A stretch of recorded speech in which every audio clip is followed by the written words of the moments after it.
नमस्कार। World news में आज मिडिल ईस्ट देश अमेरिका और ईरान के बीच तनाव कम करने की कोशिशों में जुटे हुए हैं। उनकी पूरी कोशिश है कि जंग ना हो और काफी हद तक वो इसमें कामयाब भी नजर आए।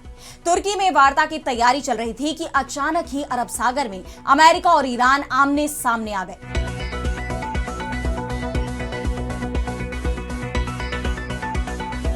अमेरिका ने अरब सागर में ईरानी ड्रोन को मार गिराया है। अब गौर करने वाली बात यह है कि अमेरिका का सबसे घातक aircraft carrier USS Abraham Lincoln यहीं तैनात है। ऐसे में इस घटना ने पूरे क्षेत्र में तनाव बढ़ा दिया है।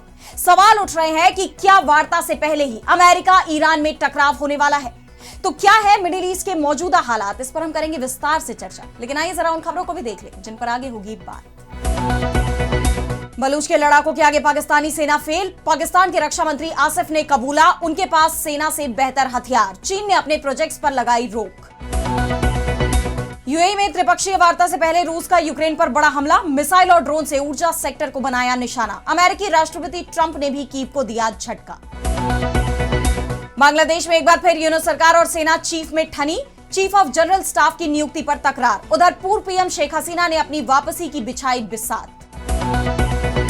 और चलते चलते में देखेंगे नासा को मंगल ग्रह पर मिला जीवन का सुराग। समुद्र तट के मिले सबूत।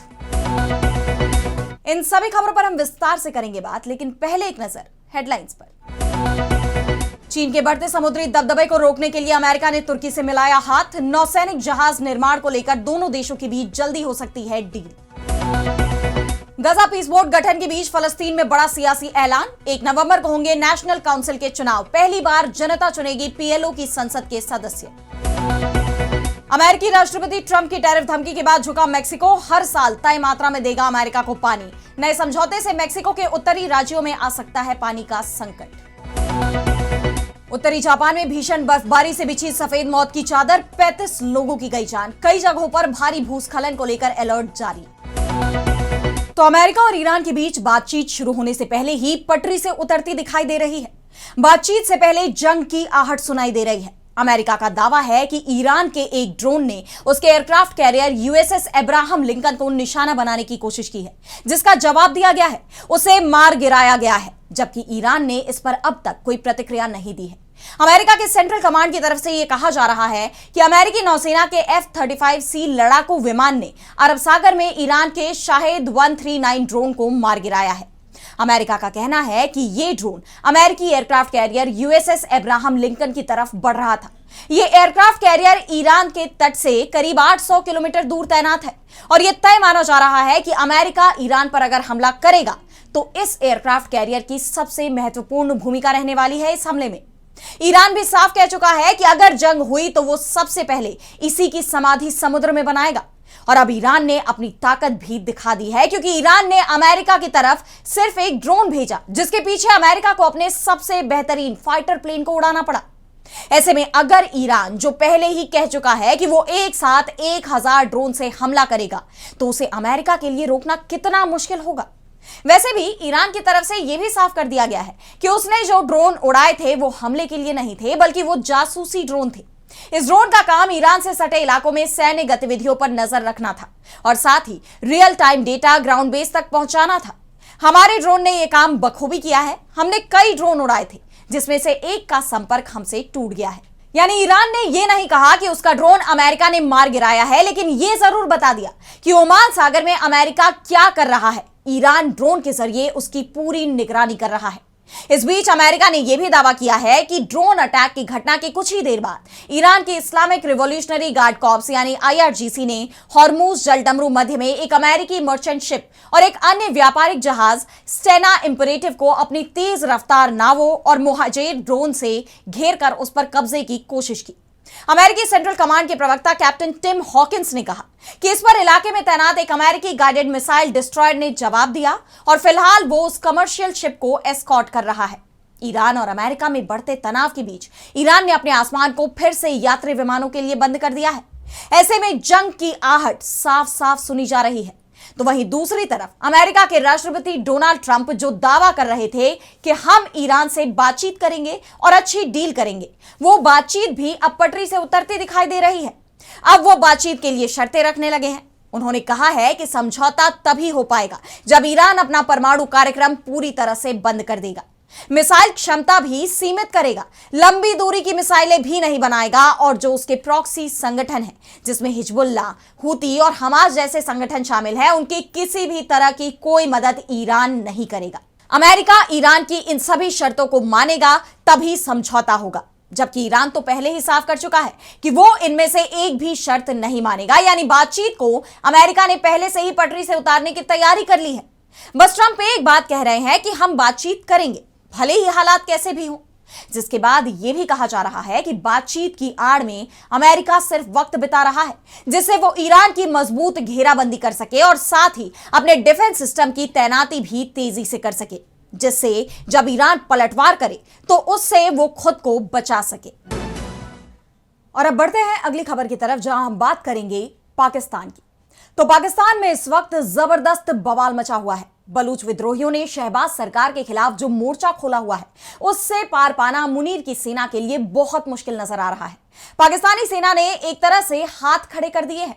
खुद रक्षा मंत्री ये कह रहे हैं कि बलूच के लड़ाके उनकी सेना पर भारी पड़ रहे हैं। पाकिस्तान के रक्षा मंत्री ख्वाजा आसिफ ने नेशनल असेंबली में कहा है कि बलूचिस्तान पाकिस्तान के कुल भौगोलिक क्षेत्रफल का 40% हिस्सा है।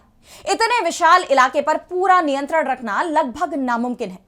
भले ही बलूचिस्तान में पाकिस्तानी सेना के जवान तैनात हैं और गश्त कर रहे हैं, लेकिन वे शारीरिक रूप से इतने बड़े क्षेत्र की सुरक्षा करने में असमर्थ हैं। बलूचिस्तान का पहाड़ी और उबड़ खाबड़ इलाका बीएलए के लड़ाकों को प्राकृतिक कवर देता है, जबकि पंजाब और सिंध के मैदानी इलाकों में ऐसा नहीं है। ख्वाजा आसिफ भले ही पाकिस्तानी सेना के सामने खड़ी चुनौतियों को गिना रहे थे, लेकिन इसे लेकर कहा यह जा रहा है कि मुनीर की सेना ने बीएलए के लड़ाकों के सामने हार मान ली है। रक्षा मंत्री का यह बयान ऐसे वक्त में आया है जब बलूच लिबरेशन आर्मी, जो बलूचिस्तान की आजादी की मांग कर रही है, उसने कुछ ही दिन पहले पाकिस्तानी सैन्य ठिकानों को निशाना बनाते हुए 12 शहरों में हमला किया था, जिसमें कई जवानों की जान चली गई थी और तब से ही बलूचिस्तान में संघर्ष तेज हो गया है। इससे पहले तक तो पाकिस्तान सरकार का कहना था कि आतंकवादियों के खिलाफ ठोस कार्रवाई जारी है और जवाबी कार्रवाई में 150 आतंकवादियों को ढेर भी कर दिया गया है। लेकिन अब रक्षा मंत्री के ताजा बयान से साफ है कि बलूच लड़ाकों का सामना करने में उनकी सेना सक्षम नहीं है। इसके पीछे उन्होंने हथियारों को भी वजह बताया और दावा किया कि बलूच लड़ाकों के पास पाकिस्तानी सेना से बेहतर हथियार और उपकरण मौजूद हैं। उनके पास $4000 से $5000 की हीट डिटेक्टिंग लेजर है, जो हमारे सुरक्षा बलों के पास नहीं है। वे 20 लाख रुपए की कीमत वाली राइफलें इस्तेमाल करते हैं और उनके पास $20000 के पूरे कॉम्बैट गियर पैकेज है। जिसके बाद सवाल ये भी उठ रहे हैं कि क्या पाकिस्तान सरकार का रक्षा बजट उन्हें आंतरिक दुश्मनों से भी लड़ने के लिए सशक्त करने के लिए काफी नहीं है। रक्षा मंत्री के बयान से पाकिस्तान के खस्ता हाल की पूरी तस्वीर सामने आ गई है। ऐसे में चीन की भी चिंता बढ़ गई है, क्योंकि जिस क्षेत्र में यह संघर्ष चल रहा है, बलूचिस्तान, यहां सीपीईसी यानी चाइना पाकिस्तान इकोनॉमिक कॉरिडोर समेत चीन के दूसरे कई प्रोजेक्ट्स चल रहे हैं। ऐसे में अगर यह लड़ाई जारी रही तो उसे भारी आर्थिक नुकसान उठाना पड़ सकता है, क्योंकि बलूच लड़ाके उनके क्षेत्र में विदेशी निवेश का लगातार विरोध कर रहे हैं। यही वजह है कि चीन ने पाकिस्तान के सामने सुरक्षा गारंटी की शर्त रखी है। मीडिया रिपोर्ट्स के मुताबिक चीन ने ग्वादर और बलूचिस्तान के कई हिस्सों में मौजूदा हालात को देखते हुए जमीनी ऑपरेशंस को अस्थायी रूप से रोक दिया है। उसने कई जगहों से अपने ऑन ग्राउंड स्टाफ को भी निकाल लिया है। चीनी टीमें फिलहाल अस्थायी तौर पर इस्लामाबाद या दूसरे सुरक्षित शहरों में रहेंगी, लेकिन यह तय है कि मौजूदा हालात में पाकिस्तान सरकार बुरी तरह फंस गई है और अगर जल्दी ही इस पर काबू नहीं पाया गया तो वो दिन दूर नहीं जब बलूचिस्तान पाकिस्तान से अलग प्रांत बन जाए। और अब अगली खबर में बात करेंगे रूस यूक्रेन युद्ध की। तो युद्ध विराम की चल रही कोशिशों के बीच रूस ने एक बार फिर यूक्रेन पर बड़ा हमला किया है। बड़ी संख्या में मिसाइल और ड्रोन दागे हैं, जिसके बाद यूक्रेन में तहलका मच गया है। यूक्रेन की राजधानी कीव और दूसरे शहरों में कई पावर प्लांट बंद हो गए। इसने -20 डिग्री सेल्सियस के तापमान में लोगों की समस्या को और बढ़ा दिया है। यूक्रेन के निप्रो, खार्किव, सूमी, जापोरोजिया और ओडेसा के अधिकारियों ने इसे साल का अब तक का सबसे बड़ा हमला बताया है। उन्होंने कहा कि रूस ने यूक्रेन पर इस साल का अब तक का सबसे बड़ा मिसाइल और ड्रोन हमला किया, जिससे हजारों लोगों की ऊर्जा आपूर्ति बाधित हो गई, जिसके बाद यूक्रेन के लोग गिरते शीतकालीन तापमान से जूझ रहे हैं। इसके साथ ही मॉस्को और वॉशिंगटन के बीच हुआ युद्ध विराम का संक्षिप्त समझौता खत्म हो गया। इस हमले के तुरंत बाद यूक्रेनी राष्ट्रपति वोलोदिमीर ज़ेलेंस्की ने तीखी प्रतिक्रिया देते हुए कहा कि रूस ने बड़ी संख्या में बैलिस्टिक मिसाइलों का इस्तेमाल करते हुए हमारे एनर्जी सेक्टर को निशाना बनाया है। रूस का हर ऐसा हमला इस बात की पुष्टि करता है कि मॉस्को का रवैया नहीं बदला है। वे युद्ध और यूक्रेन के विनाश पर दांव लगाना जारी रखते हैं और वे कूटनीति को गंभीरता से नहीं लेते हैं। हम रूस के हमलों पर अमेरिका की प्रतिक्रिया की उम्मीद कर रहे हैं। कूटनीति और कड़ाके की ठंड के इस दौर में ऊर्जा संयंत्रों पर हमले रोकने का प्रस्ताव अमेरिका का ही था, जिसके बाद अमेरिकी राष्ट्रपति डोनाल्ड ट्रंप ने जवाब तो दिया, लेकिन उनका जवाब यूक्रेन के लिए कोई राहत लेकर नहीं आया। अस्थायी युद्ध विराम को तोड़ने को लेकर जिस कड़ी प्रतिक्रिया की उम्मीद ज़ेलेंस्की ट्रंप से कर रहे थे, अमेरिकी राष्ट्रपति ने तो उसके उलट रूस को क्लीन चिट ही दे दी। ट्रंप ने कहा कि रूसी राष्ट्रपति व्लादिमीर पुतिन ने यूक्रेन के जरूरी एनर्जी इंफ्रास्ट्रक्चर पर हमलों को लेकर अस्थायी युद्ध विराम के बारे में अपना वादा निभाया है। ये रोक रविवार से रविवार तक थी। ये रोक खत्म हो गई, जिसके बाद रूस ने जोरदार हमला किया है। हालांकि उन्होंने पुतिन से दोबारा ठंड का हवाला देते हुए युद्ध विराम की अपील तो की, लेकिन सवाल यह है कि इस हफ्ते के दौरान रूस ने यह पहली बार युद्ध विराम नहीं तोड़ा है, बल्कि इससे पहले भी उसके हमले में 15 लोगों की जान जा चुकी है। लेकिन तब भी अमेरिका ने चुप्पी साधी और अब भी ट्रंप रूस के खिलाफ कड़ा रुख अपनाने से बचते दिखाई दे रहे हैं। ऐसे में उनके इस रवैये पर कई सवाल खड़े हो रहे हैं, क्योंकि रूस ने यह हमला ऐसे वक्त में बोला है जब युद्ध विराम की कोशिशों के तहत यूएई में दूसरे दौर की त्रिपक्षीय वार्ता होने जा रही है। पहले दौर की बैठक में युद्ध विराम को लेकर कोई ठोस सहमति तो नहीं बनी थी, लेकिन यूक्रेन को जरूर अमेरिका ने सुरक्षा की गारंटी की मंजूरी दे दी थी। लेकिन तब भी बैठक से पहले रूस ने यूक्रेन पर हमला बोला था और अब एक बार फिर यह सिलसिला सामने आया है। बैठकों से पहले रूस के इन हमलों को बड़े संकेत के रूप में देखा जा रहा है। इन हालात में अब सवाल ये उठ रहे हैं कि क्या अमेरिका की युद्ध विराम की ये कोशिशें सफल हो पाएंगी। और अब बढ़ते हैं अगली खबर की तरफ, जहां हम बात करेंगे बांग्लादेश की। तो बांग्लादेश में 12 फरवरी को आम चुनाव होने वाले हैं और इन आम चुनावों से ठीक पहले देश में सियासी पारा चढ़ा हुआ है। जगह जगह हिंसा की घटनाओं के बीच अब खबर यह आ रही है कि मोहम्मद यूनुस की अंतरिम सरकार और सेना प्रमुख जनरल वकार उज़्ज़मान के बीच भी ठन गई है। इस विवाद की अहम वजह सेना के दूसरे सबसे शक्तिशाली पद चीफ ऑफ जनरल स्टाफ की नियुक्ति है।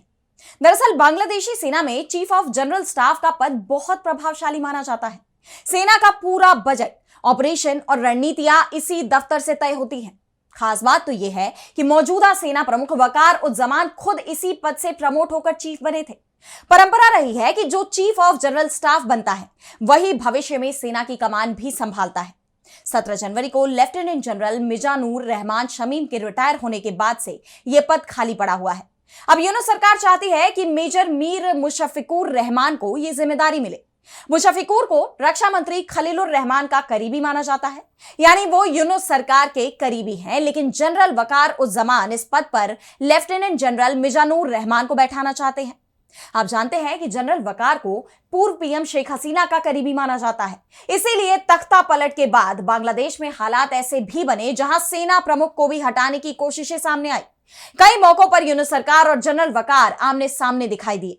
ऐसे में भले ही वो जनरल वकार को पद से हटाने में कामयाब नहीं हुए, लेकिन अगले सेना प्रमुख की कुर्सी यूनुस सरकार किसी भी हाल में जनरल वकार के करीबी के पास नहीं जाने देगी, ये तय माना जा रहा है और इसके लिए पूरी कोशिशें भी चल रही है।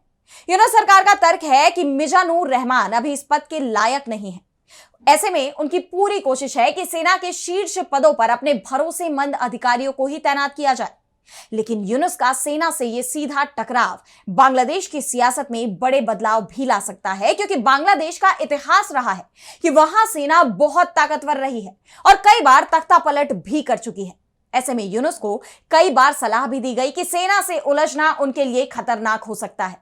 अब इस बार ये टकराव कहां जाकर थमता है ये देखना होगा, लेकिन ये घटनाक्रम ऐसे वक्त में सामने आया है जब एक तरफ देश में चुनाव की तैयारी चल रही है और दूसरी तरफ पूर्व पीएम शेख हसीना भी दिल्ली और कोलकाता से बांग्लादेश की सत्ता में अपनी वापसी की बिसात बिछा रही हैं।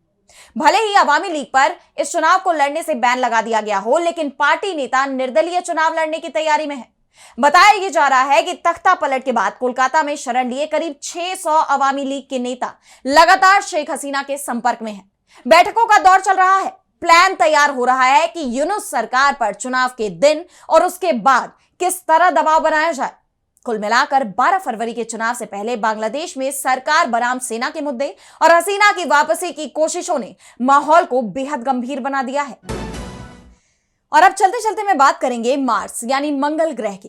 तो आपने मंगल ग्रह की तस्वीरें तो देखी होंगी। उन तस्वीरों में आपको क्या दिखता है? लाल चट्टानें और हर तरफ बंजर रेगिस्तान। लेकिन क्या आप भरोसा करेंगे कि 3.5 अरब साल पहले यहां समुद्र का शोर सुनाई देता था? जी हां, इस पर विश्वास करना मुश्किल है, लेकिन नासा के परसीवियरेंस रोवर ने जजेरो क्रेटर में कुछ ऐसा ढूंढ निकाला है जिसने वैज्ञानिकों को भी चौंका दिया। इंपीरियल कॉलेज लंदन के नेतृत्व में हुए इस अध्ययन में रोवर की तरफ से भेजी गई हाई रेजोल्यूशन तस्वीरों को स्टडी किया गया। मंगल ग्रह के मार्जिन यूनिट नाम के इलाके में वैज्ञानिकों को ऐसे गोलाकार रेत के दाने मिले हैं जो बिना पानी की लहरों के रगड़ खाए ऐसे चिकने हो ही नहीं सकते। यह बिल्कुल वैसा ही है जैसे आज पृथ्वी के किसी समुद्र तट पर कंकड़ पत्थर दिखते हैं। एलेक्स जोन्स और प्रोफेसर संजीव गुप्ता जैसे जानकारों का मानना है कि यहां न सिर्फ पानी था बल्कि वो काफी लंबे समय तक मौजूद भी रहा। यहां मिली कार्बोनेट चट्टानें किसी टाइम कैप्सूल की तरह हैं, जिन्होंने उस दौर के वातावरण की जानकारी को अपने अंदर कैद कर लिया है। अब गौर करने वाली बात यह भी है कि जहां पानी और गर्म चट्टानें होती हैं, वहां जीवन पनपने की संभावना सबसे ज्यादा होती है। पृथ्वी पर भी ऐसे ही माहौल में सूक्ष्म जीव फलते फूलते हैं। 2021 से मंगल ग्रह में घूम रहा परसीवियरेंस अब उन चट्टानों के सैंपल इकट्ठा कर रहा है जिन्हें भविष्य में पृथ्वी पर लाया जाएगा। जब ये पत्थर हमारी लैब में पहुंचेंगे तो शायद हमें वो जवाब मिल जाए जिसका इंतजार सदियों से है। और वो सवाल ये है कि क्या इस ब्रह्मांड में हम अकेले हैं? अब इस रिसर्च में आगे क्या निकल कर आता है ये देखना होगा, लेकिन अब तक की इस जानकारी ने वैज्ञानिकों में एक उत्सुकता जगा दी है। फिलहाल आज इस वर्ल्ड न्यूज में इतना ही। देश दुनिया की तमाम बड़ी खबरों के लिए आप देखते रहिए डीबी लाइव और मुझे दीजिए इजाजत। नमस्कार।